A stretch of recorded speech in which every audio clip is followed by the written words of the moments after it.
এবার আবহাওয়ার খবরের দিকে নজর রাখি। এই মার্চে প্রখর দহন জ্বালা। আজ পশ্চিমের জেলা হট ডে। পুরুলিয়া এবং পশ্চিম বর্ধমানে সরাসরি হট ডে সতর্কতা। সপ্তাহের শেষে কলকাতায় 36 থেকে 37 ডিগ্রি সেলসিয়াস তাপমাত্রার সম্ভাবনা। আর পশ্চিমের জেলায় তাপমাত্রা ইতিমধ্যেই 40 ডিগ্রি ছুঁতে পারে। আগামী 3 দিনে 2 থেকে 4 ডিগ্রি সেলসিয়াস তাপমাত্রা বাড়তে পারে বলে জানা যাচ্ছে। আপাতত বৃষ্টির কোনো সম্ভাবনা নেই দক্ষিণবঙ্গে। আর এদিকে আজকে ইতিমধ্যে এই যে মার্চের শেষেই আজকে 28 তারিখ এবং তাতেই রীতিমতো ত্রাহি ত্রাহি রব উঠেছে সমস্ত দিক থেকে। বিভিন্ন জেলায়, দক্ষিণবঙ্গের বিভিন্ন জেলায় কিরকম অবস্থা, সেখানে তাপমাত্রা কিরকম আমরা জানবো। আমরা সরাসরি চলে যাবো নিউজ রুমে। আমার সহকর্মী পায়েল রয়েছে সেখান থেকে। পায়েল, আমি যখন অফিসের জন্য বেরিয়েছি বাড়ি থেকে সম্প্রতি, তখন আমরা ভালো মতো এই দহন জ্বালা ঠিক কি সেটা ফিল করেছি। একেবারে গায়ে ফোসকা পড়ার জো হয়েছে। আর এবার একবার এই গ্রাফিক্যাল প্রেজেন্টেশনের মাধ্যমে দেখিয়ে দিই যে জেলায় জেলায় আজ যে তাপমাত্রা ঠিক কোন পর্যায়ে। কারণ চৈত্রের শুরু থেকে একেবারে দহন জ্বালায় জ্বলছে। আমরা শুরুতেই বাঁকুড়া জেলার কথা বলি। বাঁকুড়ায় তাপমাত্রা 39 ডিগ্রি, মানে 40 ছুঁই ছুঁই, এবং এই তাপমাত্রা আরও বাড়বে। এবং বাঁকুড়ার পর যদি হাওড়ার দিকে নজর রাখি, হাওড়াতে 36 ডিগ্রি সেলসিয়াস হচ্ছে তাপমাত্রা আজকের। সেখানেও কিন্তু একেবারে হাড্ডাহাড্ডির লড়াই পারদের সঙ্গে চলছে। এবং তারপর যদি আসি কোচবিহারের দিকে, কোচবিহারে 32 ডিগ্রি। এবং শহরে আমাদের কথা বলি কলকাতা শহরে হচ্ছে 36 ডিগ্রি সেলসিয়াস, এবং আরও বাড়তে পারে, 2 থেকে 4 ডিগ্রি বাড়তে পারে, এই আভাস রয়েছে, শঙ্কা রয়েছে। আর এবার মেদিনীপুর জেলার কথা বলি।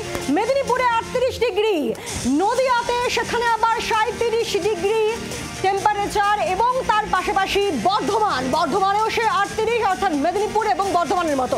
আর এবার আরও একবার গ্রাফিক্যাল প্রেজেন্টেশনের মাধ্যমে দেখাবো কোথায় কোথায় কত টেম্পারেচার আজ। শুরুতেই কলকাতার কথা বলি, শহরের কথা বলি। শহরে একেবারে দহন জ্বালায় জ্বলছি আমরা। 36 ডিগ্রি শহর কলকাতার তাপমাত্রা। এবার শহর কলকাতা থেকে একটু এদিকে আসি, শহরের গা ঘাসা নিউ টাউন, সেখানেও কিন্তু ভালো মতো দহন জ্বালা আজকে রয়েছে। 34 ডিগ্রি নিউ টাউন। এবং তার ঠিক উপরের দিকে উঠি, পানিহাটি, সেখানে আবার 35 ডিগ্রি সেলসিয়াস। এবং যদি একটু কলকাতার বাদিকে যাই এবং নিচের দিকে যাই, দেখি বিষ্ণুপুরে সেখানে আবার 31 ডিগ্রি সেলসিয়াস, এবং বজবজে সেখানে আবার 32 ডিগ্রি সেলসিয়াস আজকে তাপমাত্রা। শ্যামপুরে সেখানে 31 ডিগ্রি। বোঝাই যাচ্ছে এই যে টেম্পারেচারের গ্রাফিক্যাল প্রেজেন্টেশন দেখাচ্ছে আপনাদের, তার মাধ্যমেই বুঝতে পাচ্ছেন যে এই মার্চে যে প্রখর দহন জ্বালা, এবং আগামী 2 থেকে 3 দিন সেই তাপমাত্রা আরও বাড়বে, এবং সেটা 2 থেকে 4 ডিগ্রি পর্যন্ত পৌঁছে যাবে, এবং কোথাও কোথাও সেটা 40 পেরিয়ে যাবে। মানে এই হট ডে আগামী কয়েকদিন কিন্তু একেবারে ধারাবাহিকতা বজায় রাখবে বলছে হাওয়া অফিস। সম্প্রতি একেবারেই পায়েল, ধন্যবাদ তোমাকে। আর যেরকম আমাদের সামনে আমরা পায়েল তুলে ধরলো, আর আমরা দেখলামও যে ইতিমধ্যে প্রায় দক্ষিণবঙ্গের বেশ কিছু জেলা 40 ছুঁই তাপমাত্রাতে পৌঁছে গিয়েছে। আর আবহাওয়া দপ্তরের তরফ থেকে কি বলা হচ্ছে, কি পূর্বাভাস দিচ্ছেন তারা, শোনাই আপনাদের একবার।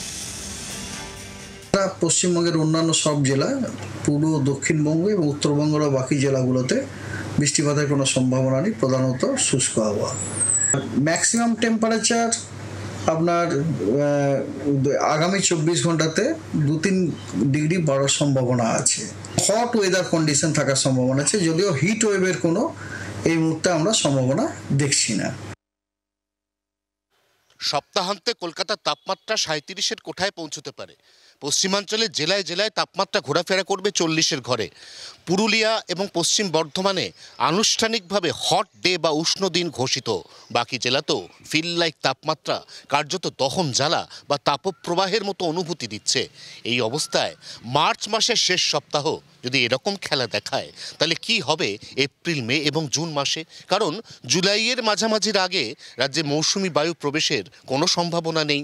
আর এপ্রিল মাসের 7 বা 8 তারিখের আগে ছিটে ফোটা বৃষ্টিরও সম্ভাবনা দক্ষিণবঙ্গের কোথাও তেমনভাবে নেই বলেই পূর্বাভাস হাওয়া অফিসের।